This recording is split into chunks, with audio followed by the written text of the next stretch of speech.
As a member of the Enterprise and Trade and Investment Committee, I am delighted to welcome you all here to the Knowledge Exchange Seminar regarding innovation and economic growth. I hope this is not going to be a long, boring speech. I'm sure you all are wishing. My 15-year-old daughter read over it this morning, just sitting on the breakfast table, and she noted we had a huge number of targets. So that would certainly go with this assembly. We have loads of targets, but meeting those targets and those challenges can be a different story. Understand two papers will be presented today. The first examines the effectiveness of the policy and support environment for local food production, focusing on competitiveness, innovation and growth. The second paper examines the need for energy storage in Northern Ireland as a mechanism for efficient electrical network use. These issues are of particular interest to the committee. As you may recall, in 2012, the committee conducted an extensive inquiry into developing the Northern Ireland economy through innovation, research and development.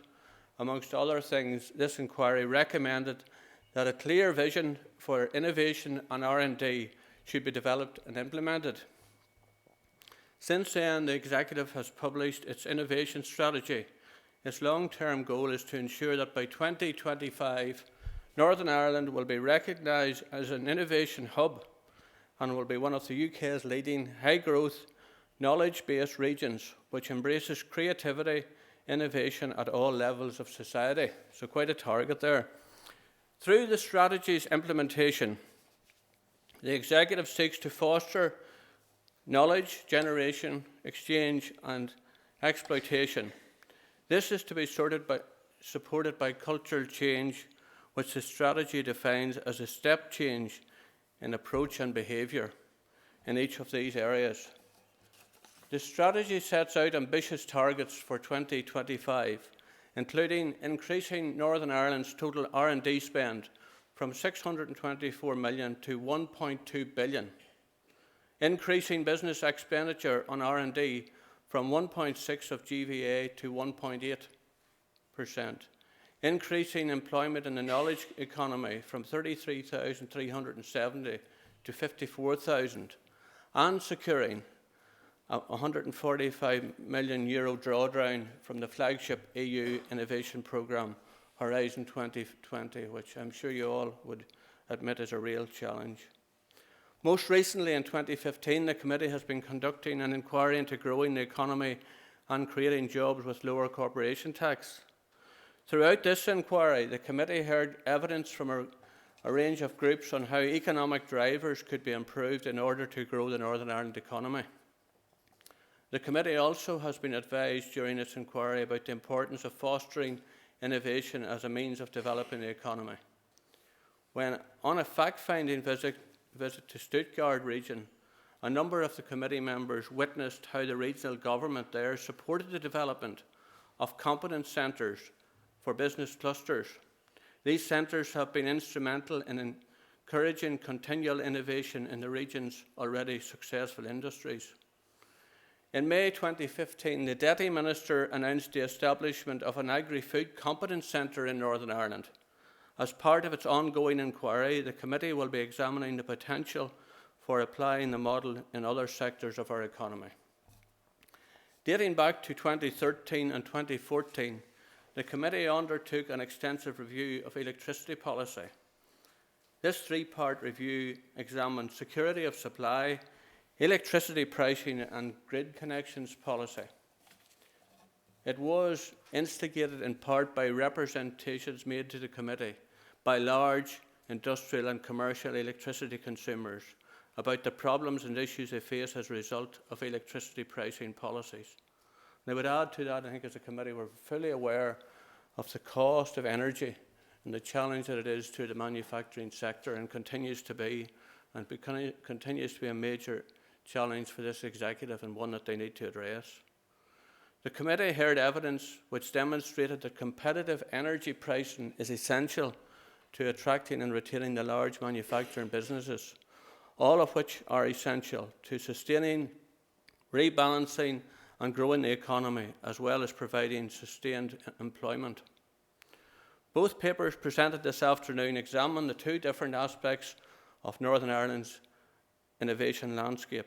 The first will be delivered shortly by Professor Barry Quinn of the Ulster University and his colleagues, asking whether the policy and the support environment is effective in encouraging SME and innovation in the food chain.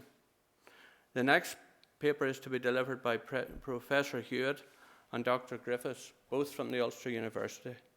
Their paper addresses the need for energy storage, again something that the committee has discussed recently in detail, and we realise that it's a real opportunity to try and do something about the ever-increasing cost of energy and the challenge to our manufacturing and industrial sector.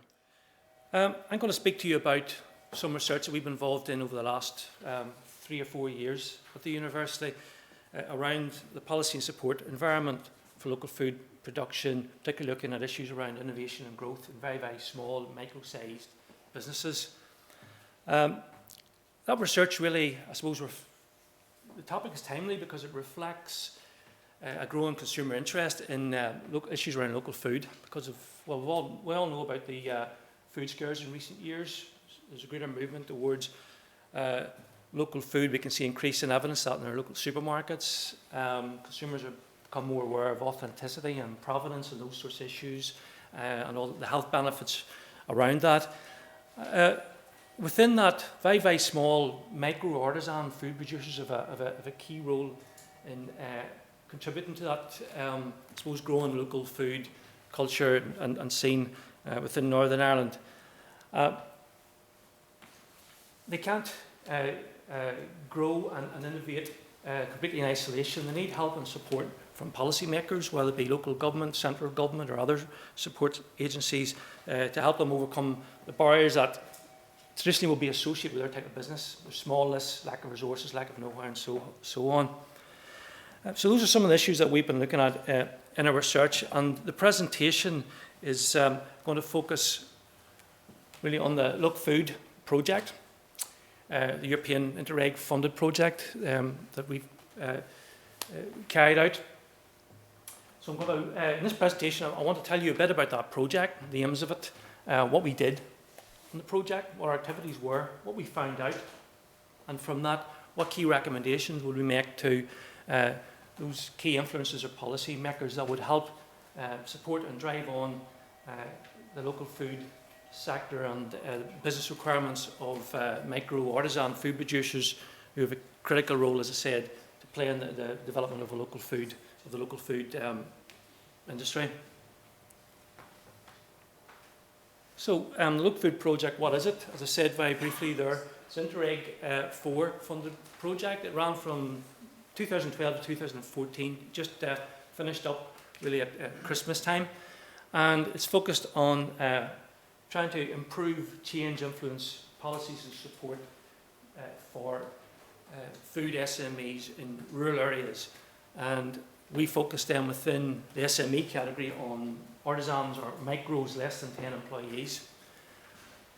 13 partners in 9 European countries. And we, the lead partners in Norway, and the 2 partners in Northern Ireland, ourselves and Dunn Council as we were then.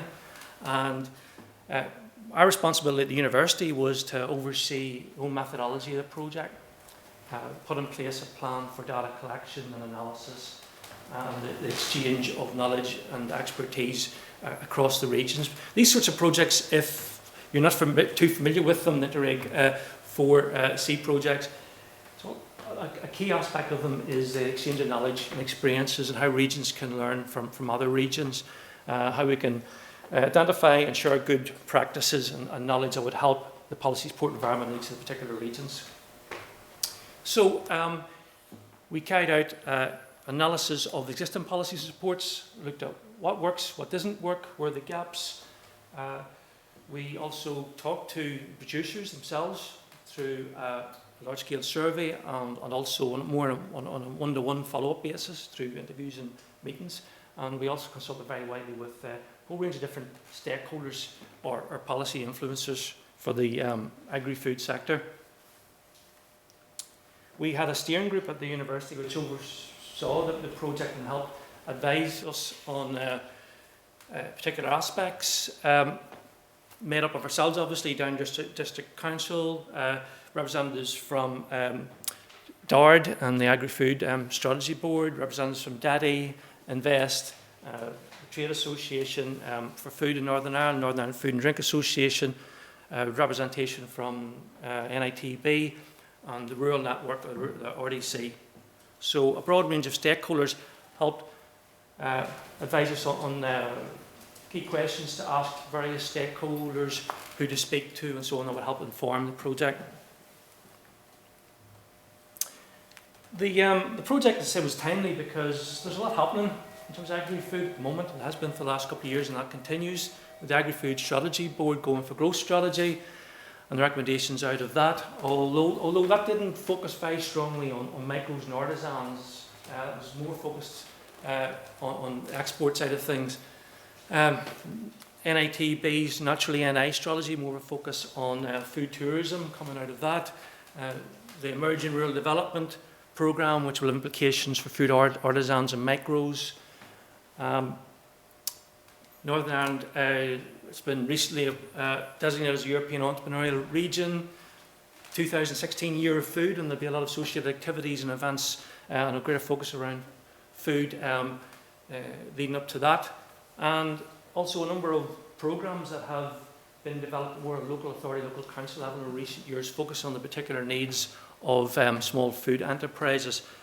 So there's a lot going on in food at the moment, but there's also a lot of relevant stuff for these, particular food artisans, food micros, and a number of those have actually received a lot of publicity in recent years through the awards that they have won. You only have to pick up Farm and Life every week to see a lot of good stuff going on in the sector, and that all adds to sort of richness of the local food sector. So what do we do in the project? Well, as I said, we mapped out existing policies and supports. We spoke to people, small food producers. We carried a large-scale survey which had about almost 460 responses. Within Northern Ireland, there were 39 responses to that. We followed up that with a large number of interviews on one-to-one basis and focus groups. A key part of this type of project, as I said, is the exchange of knowledge. So we were involved in a number of study visits to the other regions, other partner regions across Europe, like Spain, Italy, Slovenia, Greece, Norway, and so on. Visited small food producers, looked at their activities, talked to them, found out the sorts of issues they were facing. And that was interesting in adding to our results. We came up with a good practice booklet guide at the end of the project, just last September, October time, which documented 77 policy and good practices across the regions. That was distilled down to the most transferable ones as we viewed across the regions, with 25 there in total of those. So what were some of our results? In terms of our survey, a large-scale survey, I'm going to talk about European level results first, then go on to the Northern Ireland context, obviously, which is of particular interest to us here. But on a more European level, we found that there was, interesting finding for us was there was quite a surprising result in terms of the number, the level and amount of innovation going on in these very, very small businesses. Quite, relatively, well, a fair amount higher than what you would expect. There was a biannual survey carried out called the EU Community Innovation Survey every 2 years. They look at companies that are 10 plus employees in size. They don't look at micros, but they have found over the years that this sort of percentage here of enterprises surveyed rate themselves as innovative in different ways through new products, new services, ways of doing things and so on. So you can see that percentage there was relatively high compared to the sort of standard European average. So that was a very interesting result for us. There's a lot of good creative, innovative activity going on. Most of that was around the product, new products new to the business, but also quite a high number of products that were new to the market, which indicates even a higher level of innovative activity, more radical type of innovation. So that was an interesting result. Quite high innovation levels as well in terms of how things are done or processes. 48%, as you can see, of respondents rating new processes that they'd introduced over the previous 3 years. We also looked at sources of innovation, where the innovation came from. Perhaps not surprisingly, I suppose, is that the owner-manager is the key source of inspiration for new ideas. Their gut feeling, their experience within the sector and so on led to new products, ideas for new products. Also ideas from existing customers, suppliers. Less innovation deriving from, as we would call, science-based knowledge. Knowledge sources like universities, consultants, other sorts of agencies that can advise. So there was less reliance identified on support from external sources, such as universities. Also what the survey showed was that there was generally a lack of network and collaborative activity going on. Some of the key barriers to innovation included, well, the key one was cost. Also perceptions around regulations, how they can create hurdles to innovation and barriers. Looking at Northern Ireland specifically, and the Northern Ireland results for the most part reflected the European level ones, but we delved down a wee bit more and we talked to people more at a local level, and we found out a lot more about their innovative activity. We also then looked in more detail at some of those barriers to engaging in support and barriers to network and collaborative activity. And we found that, well, a key issue was, well, there was strong engagement with introductory levels of government support, such as innovation vouchers.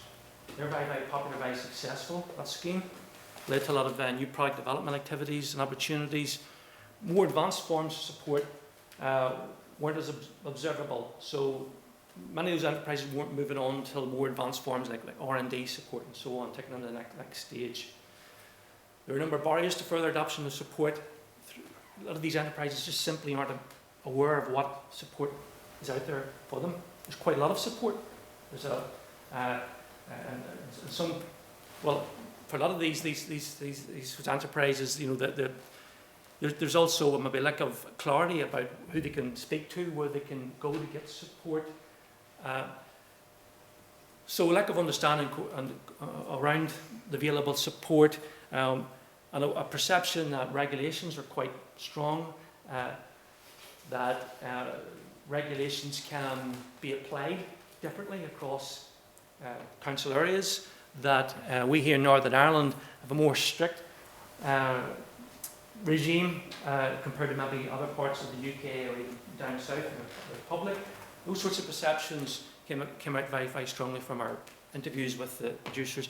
And for their part, not particularly, as I said, strong networking. And why were they not strong at networking? Well, some barriers to networking were, I think we find this in the agri-food sector in general, more generally, that there are trust issues there around collaborating with other individuals or businesses who could potentially be competitors, and there's a fear around loss of information and secrets, company secrets.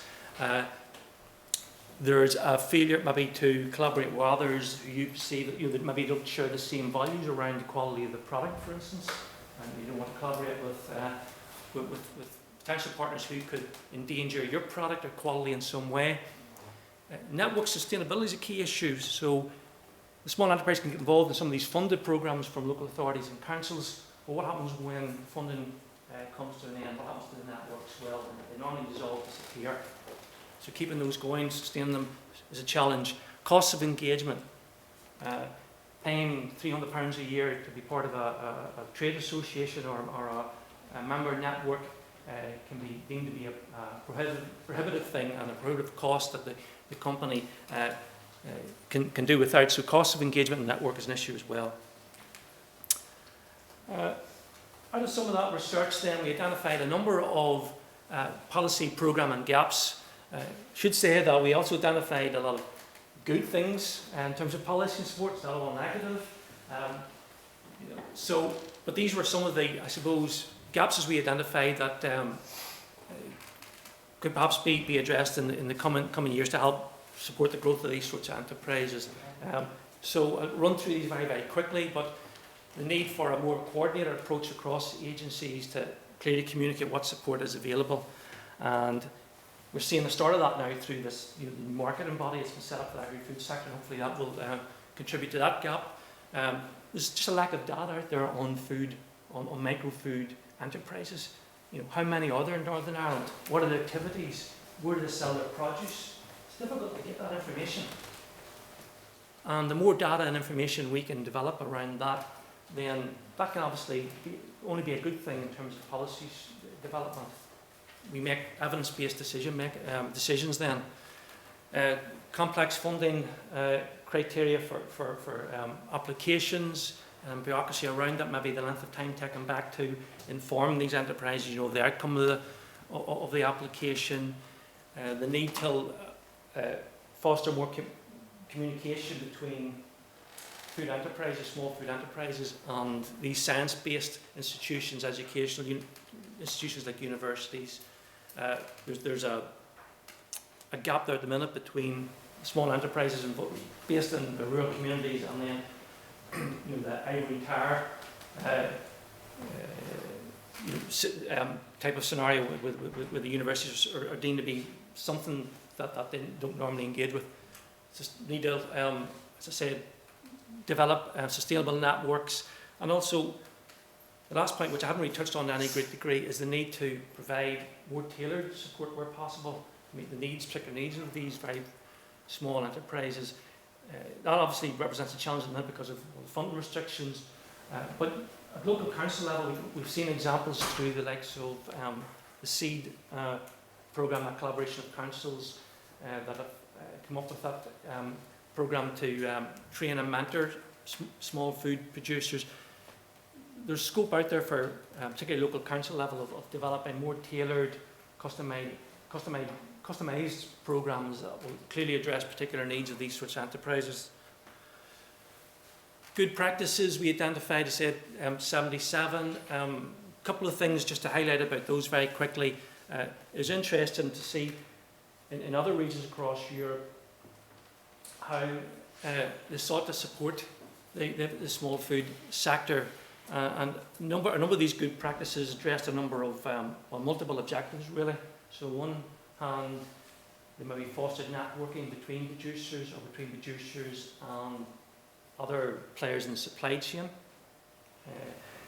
They also had health educational benefits as well, and marketing objectives as well. So there were a number of wide-ranging objectives identified within many of these best practices or good practices. They also emphasised the value of a strong network and trade name, and there were benefits there for small enterprises being part of a network where they could get their goods distributed to schools, hospitals, care homes, retailers, other sorts of markets more readily than they would have solely by working alone. Sustainability of the project was a major theme identified from the good practices. Again, the issue of the finances coming to an end after a set period, what happens then when the projects can dissolve. And so these sorts of projects need ongoing administrative and funding supports. So we Northern Ireland identified Innovation Voucher Scheme as an example of a good practice from here that other partner regions could look at and adapt. We also identified the SEED business development programme carried out by a number of councils as an example of a good tailored programme focused on the needs of these sorts of enterprises. Okay, out of all of that, what were some of the key recommendations, and from recommendations, particular action points? I should say that we've got a more detailed document typed up, and if anyone wants a copy, I'm happy to provide them with that. But that has broke down these recommendations into particular action points and identify particular agencies that could address some of these action points and recommendations. But we've highlighted these recommendations around a number of key areas, and the first one there, as you can see, is business development and support. And we've recommended that thought can be given to developing further programmes along the SEED food to follow model. There's also a need to look at agencies linking up with local authorities, local councils to bring those companies that have, for instance, been involved in programs like the SEED programme onto the next level of support and more advanced support that will help mitigate and grow further. There's also a need to create more networks, sustainable networks between producers, but also to allow them to get into the marketplace, not just through the supermarkets and small shops, supply chains, but also through food markets, festivals, hospitals, hospitality, schools programs, and so on. Real issues around getting the products out there and exported. If there are opportunities for some of these very niche providers to sell what would be seen as premium sorts of products across the water to the likes of Harrods and so on. How do they actually manage that and get their products out there? And there's difficulties around actually getting them shipped and distributed. So it's trying to come up with solutions around all of that. Looking at the public procurement side and looking at how we can make contracts more realistic for these very small enterprises to apply for. And there's examples of that not just across the regions in Europe how that happens, but also within the UK. Scotland are particularly strong at that. Also some general recommendations and actions around creating a stronger local food culture and experience for these sorts of enterprises to thrive within. So use, for instance, of more, involvement of more local food providers at key events and festivals and activities and conferences and so on. Carrying out more of a marketing around, of good local food, to try and foster, a strong environment for these sorts of enterprises to operate within. The food and tourism agenda is one that's growing here, and there are a number of recommendations we've made around that as well. As I said, the provision and marketing of more local food at conferences, tourism events, looking at I suppose a more coordinated approach to food festivals, creating more selling opportunities for these enterprises through maybe a stronger programme of food markets. Looking at issues around PDO, PGI status. We have 3 at the moment in Northern Ireland, looking at perhaps the opportunity to expand that. And those are some of our recommendations. There are more in the report that you have in your pack, and more again in a more detailed report that we can make available afterwards. So what have we done so far? Who have we shared our results with? Well, last year we spoke to the ARD committee, presented results there. We've also contributed towards the Agri-Food Strategy Board consultation. We organised with Down Council a conference last year in Ballynahinch, disseminating the results involving a number of key stakeholders to draw up many of these action points that I've just discussed. We've been in discussions with DARD on the development of the Rural Development Programme, and we hope that will have some impact around creating greater networks for these enterprises to collaborate within. We have also drafted up a local authority model local food policy that we presented last week at the NILGA conference. And so we've been working with a number of stakeholders, local government level, central government level, and so on.